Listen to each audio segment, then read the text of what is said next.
team as well. Colossal was able to steam engine its way to the top in a lot of previous Players' Cup, and there's a lot of things out there to try and slow it down and stop it now. Landorus as well with those max quakes or earthquakes. Colossal doesn't appreciate that, and the Urshifu Rapid Strike as well with that water coverage is just insane and really difficult for Colossal to deal with. It's one of those you've got to find the right opportunity to get it in and get it set up without it getting too badly hurt in response. So it's going to be a tough time at team preview for Antonio to see if he's got those options. I'm not sure. I think you're right. I think the Landorus is one of those that says, no, I don't really want to deal with that. And of course, having the Rapid Strike Usher for yourself, you don't want to take two big water attacks in a turn. So a tough decision. I like Marco's team a lot. I like the Regieleki. I like the Metagross as well. And be curious to see exactly how all of this shakes out. Enough of us talking about it though. I think we've just got to get in and see how they go. This is the losers bracket. And of course, a loss here sends them home. So to start, we are going to see that Colossal with that Dragapult. This is a classic Colossal tail here, but Landorus coming out to try and keep it in check, paired up with that Togekiss. The lead very confident from Antonio, just saying, you know what, I don't think you're going to be able to answer me either in time or at all with your lead. The steam engine boost, along with that weakness policy, makes this Colossal so dangerous and able to just really get going very early on. Of course, does have to respect the Landorus. The Landorus could fire back with a huge max quake. But the decision is, do you think you can do enough damage to it to take it out of the game before it can drop that? It looks like we're starting out with Dynamaxes. No real shock there from either trainer. You can probably guess which one's getting it on each side. There's the Colossal Dynamaxing up first, actually. The Colossal not giving any respect to this Landorus off the bat here and just going to be going for the max. Dragapult, classic tail, going for that surf. It does do a nice amount of chip onto Marco's Landorus, but more importantly is going to get that steam engine boost, the weakness policy boost, making this Colossal an absolute force to be reckoned with here. So normally this slow pile of rocks is just going to be hugging along and starting everything off with the Max Volcolith into the Landorus and just taking out. It's one of the biggest things to threaten it. See you later, Landorus, not able to withstand the G-Max Volcolith and that residual damage getting set up. This is a really disastrous turn for Marco as everything's gone right for Antonio, and I don't see an immediate response to this fully set up Colossal. The Landorus didn't Dynamax, wasn't putting itself in a position to try and deal with that, so this could get really nasty over the next couple of turns. The residual damage from the Volcolith is already in play. You're allowed to bank on that to do a little bit extra damage, and Metagross not the best matchup, I'd argue, into a Colossal that's set up so efficiently. At least the Togekiss does have the opportunity to go for a follow me, and us having a little bit of peek into Marco's mind here, it is going to go for that. So at least it can keep the Metagross safe from this Colossal for at least a turn until this Togekiss goes down. So this Metagross has to make something happen now to not let Colossal steam engine its way to the end of the game. So Marco having to respond with this max here. Landorus wasn't able to get it done. Hoping that this max quake from Metagross can be pulling through, but this follow me coming out, and we're just going to have to see how much this Colossal is going to do, and I think it's going to be a colossal amount. It's going to be a huge amount of damage, but the Togekiss, importantly, will be taking the hit in exchange for the Metagross. I think the Volcolith here, a sign of respect and knowing about the Togekiss and its ability to follow me from Antonio, but this could be a really big turning point. I love this play from the Dragapult, though.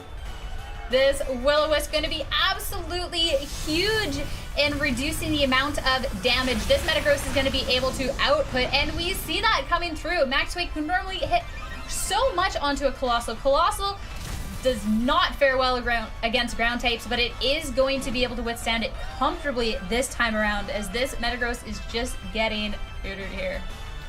Supportive Dragapult does it once again. The Will-O-Wisp making sure that that Max Quake is easy to take and not a problem for this Colossal. The Metagross will be struggling to really capitalize on the last couple turns, and this Gets really nasty really quickly. Relying on the Aqua Jet here. Colossal didn't set up the Sun with a Max Flare in the last turn, so this might be enough. It's going to be tight, and I'm really interested to see, just how much the Aqua Jet does without the Sun. But that said, I mean, it's still a 4 Pokemon to 2 lead for Antonio. Getting rid of the Colossal is just one problem. We've still got the back 2 at full health to deal with, not taking any residual damage for the rest of the game. Yeah, this Colossal has just been making fast work of Marco's team here, and this Metagross is a little struggling right now, but Aqua Jet is coming out so close to picking up the KO, but the Colossal hanging on, getting an opportunity to go for a third humongous hit here, bringing the Urshifu all the way down to Sash. Not like it's going to matter. That residual effect is still in play, and Urshifu already having moved for the turn. Dragapult just to boot, going for the Will-O-Wisp here into that slot, which Urshifu's already going to go down, but why not a little insult to injury. Hailstorm from the Metagross, though, is going to go into the Dragapult to at least try and clean up this supportive Pokemon. Well, which residual effect do you want to take out the Urshifu? There's going to be 3 options now, the Hail, the Volcalith, and the Burn. The Urshifu not able to do the work it needed to do, and yes, Colossal will also fall, buffeted by the Hail. I don't know if that was exactly calculated for, but it's a nice bonus. That said, this Metagross is going to be just trying to 1v2 as the Urshifu does go down to the Hail, which activates first when it comes to calculating those between turn damages. So the Volcalith will connect and the Burn as well. This Metagross getting significantly weakened, and good news for Marco, does get to learn what the back 2 were for Antonio. Wasn't a complete clean sweep. Don't know if there's any real way to fight back against them, considering the Burn on the Metagross, but it's good information as you head into game number 2 for how this game was getting played out, and it looks to me like a very standard way to play the Colossal Dragapult team. Oh, certainly. At least picking up the 2 KOs means he does have that more information going into a game 2, and in these best of 3s, getting information is oh so important. Urshifu showing has it to detect here and to stay safe. Rillaboom just going for the knockoff into the Metagross. Metagross taking the hit comfortably, but this Metagross has definitely an uphill battle here. It tries to make something happen with this Max Mindstorm here, which is at least nice to be switching out the terrain that Rillaboom likes to profit off of, but as it stands, it's still a 2v1 with a burnt Metagross out on the field, and the last turn of Max. No more Max moves, so no more big effects to change things up, taking, once again, large amounts of residual damage between those turns, really starting to hurt over there, and this Metagross, it's going to look even worse. Now it's no longer Dynamax. The Rillaboom not having access to Grassy Glide, probably not a massive problem. Probably not the move it was trying to throw down in the face of this Metagross anyway, but good to know that you can change up the terrain if that's something that comes into play in game number 2. And game number 2 looks like where we're going to be heading as Marco throws in the towel a little bit early on this one, seeing the writing on the wall for the Metagross and maybe heading back to the bench. Said definitely hurting, but it's time to hop into this game 2 to see what adjustments are being made, especially on how this first turn is being played. And it's not going to be played any differently from Colossal's end here. I mean, why would it be? The Colossal worked so well last time, but it is going to go down to a bit of mind games as Landorus and Togekiss come out onto the field. And of course, Marco, having the information with how Antonio played the first game, can take the opportunity to switch things up. I don't think it was a bad lead at all from Marco. I think it's arguably the correct lead into this Colossal Dragapult combination. Just needs to be played a little bit differently, maybe a little more aggressive from the Landorus. But once again, it's Colossal Dynamaxing up. Doesn't have any speed boosts, so in a position to try and deal with something that way. But I don't see any reason Antonio is going to be able to not set up once again with the Steam Engine. Of course, Antonio just looking to apply all that early pressure, but a big key different on Marco's end this time around. The Togekiss is going to go for the Follow Me, so this Landorus will be able to keep relatively safe. Of course, that surf damage is not going to be fared too well, but it's going to be safe from the Colossal as it's going to be a menace. that steam engine boost, that weakness policy boost, getting the opportunity to fire off a big attack here. And it is going to be the Volcalith into this Togekiss. Togekiss going to go down for the troubles, but this is going to allow the Landorus the opportunity to try and make something happen. Landorus is left up to fire back. No Dynamax from the Landorus, maybe preferring to save that for the Metagross. And the Earthquake lands onto the Colossal. That's exactly what Marco needed, as Colossal only landed one move in its Dynamax form going down. But importantly, it was the Volcalith that came all the way through. So the residual damage is in play. This game looking a whole lot different, though, to game number 1, as now Marco has access to the Dynamax once again. Could try and apply a whole lot of pressure with that. And maybe the Metagross the candidate, as it looks to be hovered in the menu here. A lot of great coverage options. The Max Hailstorm that was in game number 1 to deal with the Dragapult. Max Quakes for anything that Landorus can't quite get around. The Max Mindstorm as well for this Urshifu. So Metagross would probably be the Dynamax candidate at this juncture. And it would also help it withstand the onslaught of the Volcalith that's coming through and its residual damage. Oh, certainly. But we did get to see it last game, just how much impact that residual damage has. And it's coming down to whether this Metagross wants to be Dynamaxing. Last game, of course, we saw it got burnt right away. There is still the threat of the Dragapult out on the field here. But it does look like Marco's going to go for it. But the Landorus just wanted to go hide in the back. Marco bringing out his own Urshifu to play here.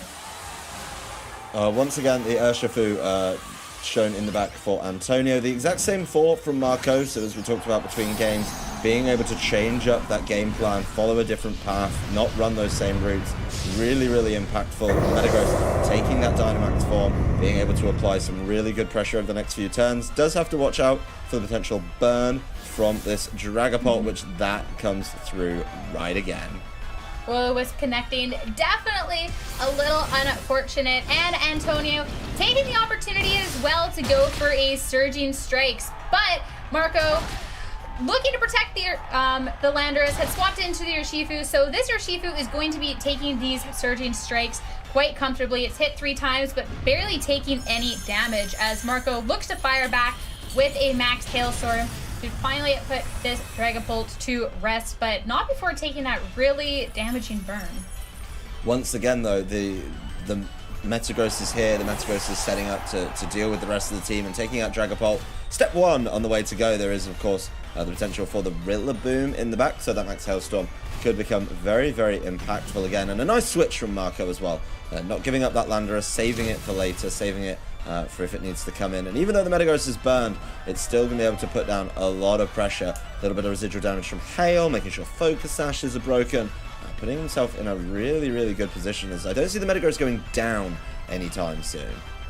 Yeah, which is a really big, different story than on Antonio's end there with that Colossal. And even though this Metagross is burnt, being able to capitalize off of potential all 3 turns of Max is definitely going to be nice. But the residual effect is still going to be really annoying on his end.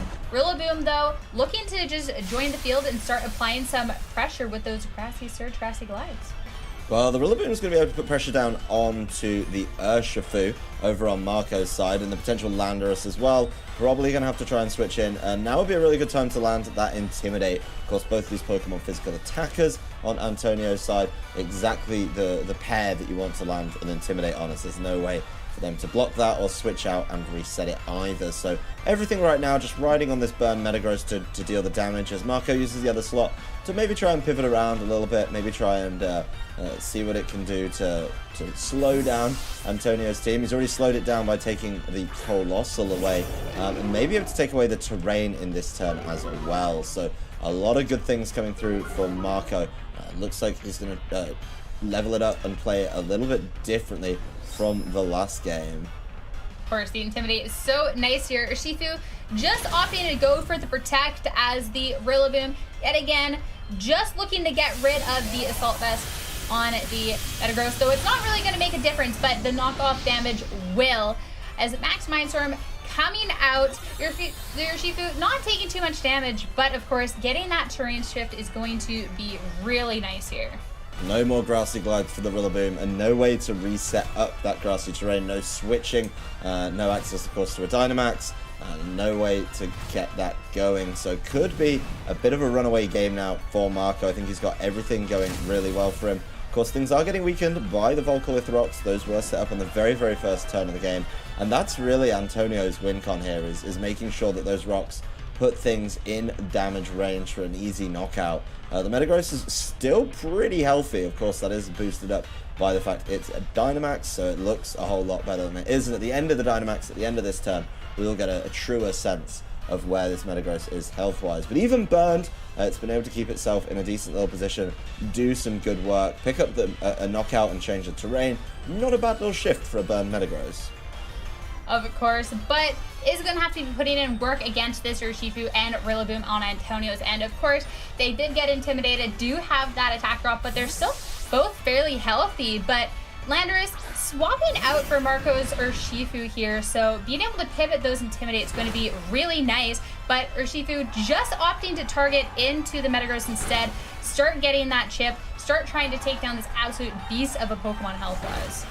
So Metagross has been really healthy. This is the first time I'm looking at it and thinking, it's a little bit low getting down. The Rillaboom, though, following up the knockoff, there's no item on it. You've already knocked off the Assault Vest, so not getting the massive amount of damage down there. And the Max Mindstorm connecting proper this time. A burn Metagross still gets knockouts. The terrain was up as well, helping it out and making sure that everything comes through. So now it's just Rillaboom being asked to do all the work for Antonio. And with no grassy terrain, I'm not sure that it's got it in the bag. And this is really just showing how much that first turn made a difference. Being able to just eliminate the Dynamax candidate on Antonio's end, proving absolutely huge. And Antonio just ripped through Marco's team the first time around, but Marco doing it this time around, and all that's left is this poor little Rillaboom. Turn one change, so impactful, and games really can be won or lost on turn one. It wasn't the leads, it wasn't the team selection, it was just how the game was played that was so important. So Marco adapting beautifully, growing into game two, learning what was coming through. I think maybe game one there was some mind games that went a little bit awry for Marco, expecting something like the Colossal to switch out and face the Landorus. But the Landorus just did what it needed to do, keep applying that pressure. And Metagross, will it get another knockout while burned? No, it's not enough, but it's going to be able to sit there and watch the hail do some of the work. Metagross will finally fall, but that Urshifu, the Landorus being available right there in the back. Both of these Pokemon are so low, all the residual damage as well as this hail chip, proving to really put in work here. So right down to it, but it is just going to come down to other train and who's going first here. But one Earthquake is all it's going to need to clean it up. Landorus acting first, taking down this Rillaboom, and Marco evening the score here 1-1, and we're going to have our game 3 of the day. I think that end game is really underrated, and what some people might miss is what Marco... Yeah, so let's get to it. Let's hop into the game here. So, as we said, this is losers, so tournament life on the line. One of these players will be moving on, and the other, this will spell the end for them. So, be interesting to see. Of course, it is the same leads this time around, but there's definitely surely going to be some adjustments made. We saw how drastically Game 1 and Game 2 turned out just on the lead, so it'll be interesting to see how these players respond. There has to be an adaptation here, or else things are going to get really nasty really quickly once again. I mean, you don't want to... Neither trainer wants to run back the turn one from their loss. So they've got to maybe go for that. And I think after game 2 being the most recent, Antonio's the one who's going to have to mix this one up a little bit. Really, didn't quite get into the game in that first one, or in the second one, just because of that. And here's an immediate change. Marco throwing up the Dynamax in turn 1, something he's been saving for the Metagross in the past 2 games, but realizing how useful, how good that Landorus was in the previous one, and immediately deciding to Dynamax it. Of course, in this game 3, it's all up to Antonio to respond, but Marco wanting to make a big change right off of the bat here with that Dynamax, but Antonio going for the Dynamax as well on the first turn. And it is going to be that Colossal yet again. So be interested to see if there's any adjustments or a max guard or just going for a sheer full power attack. There's a lot to be thinking about in this turn. It doesn't look like there's any delays from Antonio's side of the field, just deciding to, you know, once again, set up that Colossal on turn number 1. Not scared of the Landorus, even after what it did in the previous game, just absolutely going for it. Interesting to note, no follow me coming out from the Togekiss here, which means the Landorus is taking the hit, but it's holding on through the hit with a couple amount of HP, which means it is going to have the opportunity to fire off a Max Quake of its own. We saw how devastating an Earthquake was. Max Quake, of course, being even more devastating and just being able to take out that Colossal right off of the bat. And the Togekiss actually has the opportunity now to still be hitting an attack to try dealing with that Dragapult a little sooner. Another devastating turn for Antonio, losing his Colossal as soon as he gets all of that setup down. Togekiss taking advantage of that as well with a single target Dazzling Gleam, doing a whole lot of damage to this Dragapult. Really, really impactful. The G-Max Volcalith, I'd say if there's one max move you want to fire off with your Colossal, it has to be the Volcalith, just because you're able to get that residual damage down each turn. And that could be really, really important. But there's no follow-up max moves, and these Dynamax turns that are so crucial in these games already being removed as an option for Antonio, so has to find a really big comeback here, and I'm not quite certain the Dragapult's going to be able to put in a massive shift immediately. Rillaboom coming in earlier than it did in the previous game will have a better time controlling the terrain. There's no Metagross Dynamaxing using Max Mindstorm, so that could be the potential kind of win condition for Antonio, is allowing Rillaboom to come into the game and take a little bit of control. Yeah, for all the lack of pressure this Dragapult offers, this Rillaboom does offer some, so it's going to come down to how Margot's wanting to play this. Of course, going for the follow me means the Landorus is safe from a potential Grassy Glide. There's also potential Fake Out pressure on the board, and having to kind of make a decision on what he thinks Antonio is going to be going for. Gotta call this turn perfectly if you're Marco to keep up your advantage, or else things could switch around pretty rapidly when it comes to the momentum in this game. Rillaboom faking out into that Togekiss, making sure that it wasn't able to play anything this turn, and Dragapult landing the Breaking Swipe, trying to get that damage down to take out the Landorus, and it is enough. The critical hit, making sure that's a great turn for Antonio. A Breaking Swipe normally doesn't hit for the most damage, or importantly, being able to get the attack drops, but in this case, getting enough damage, especially with that critical hit to boot, being able to take out the Landorus before it has the opportunity to really capitalize off of the second turn of Max. So Marco going for the Protect on the Togekiss to withstand the Fake Out. Of course, that's where the Fake Out went, but Dragapult ready to just follow up just in case, and that's definitely a blow here.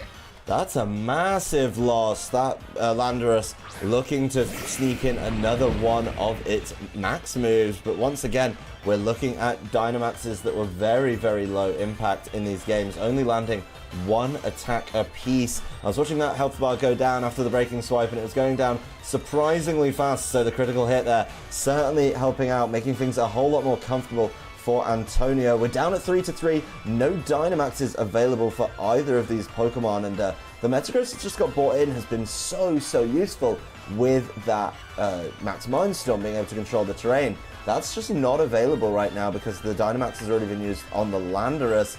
So this game's surprisingly even. Next turn, I think, is going to be the opener to see how far they can get in this one.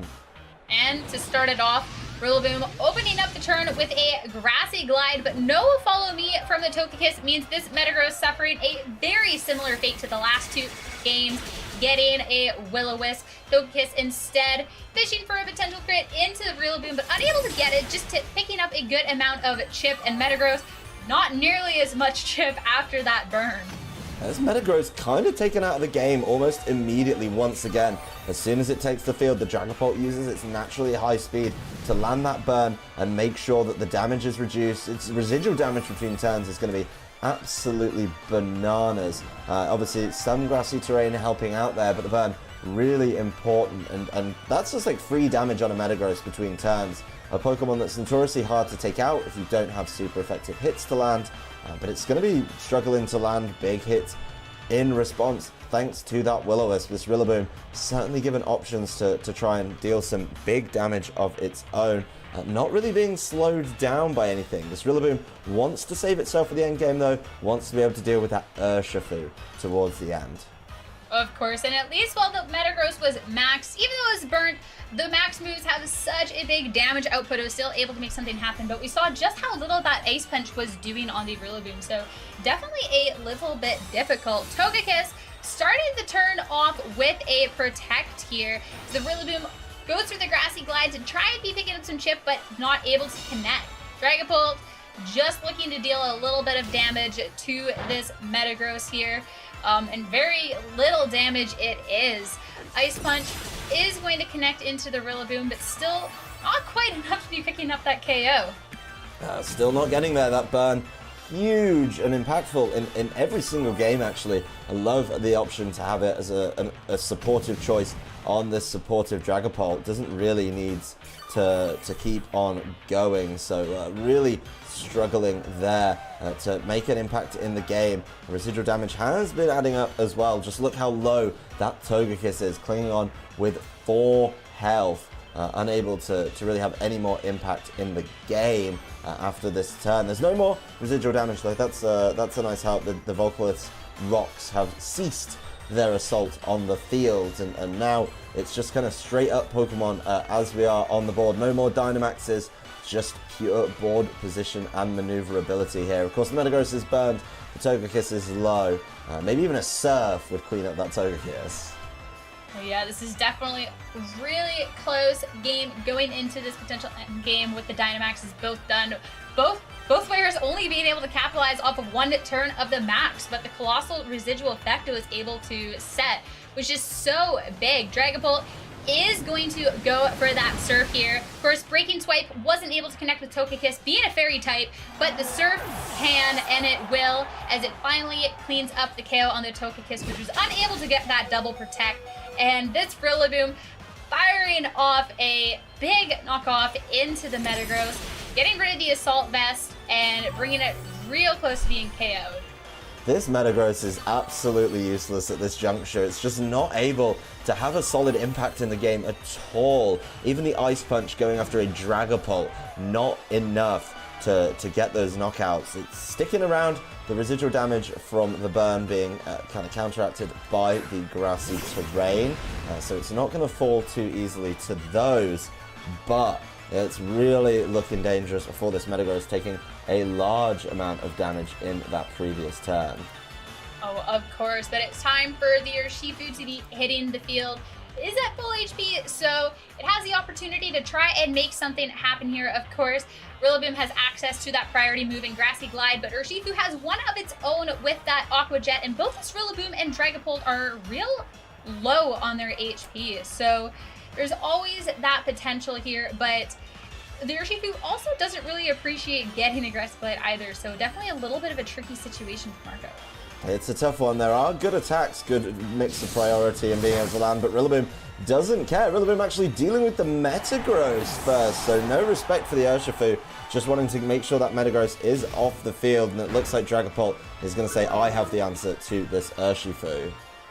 Breaking Swipe coming through, picking up a considerable amount of chip here, is lowering the attack as well. Not that it's going to matter too much. This Rillaboom was already so low that even a -1 attack was Combat able to pick it off, but the negative of that is now its defense and special defense have been lowered, which is not something that's too positive after the Focus Sash has been broken. This Urshifu coming in for Antonio's side should just be able to do the business. I don't see any reason why it wouldn't. It's got nothing to break its Focus Sash, guaranteed a couple turns, and Marco doesn't have a couple of turns to work through this Urshifu. Is just absolutely left trying to deal with it. Of course, it's already got a reduced attack The reduced defense is there, and I think Marco, knowing what's coming, wanting to make the Pokemon score a little more flattering, it's not enough to deal with the Dragapult. Look at how much damage that Breaking Swipe is doing, but it's over to the full health Urshifu to tidy up the game for Antonio and keep his tournament run alive. Phenomenal set from both of these trainers. Identical leads, different plays every time. But after that, game 2, where there was a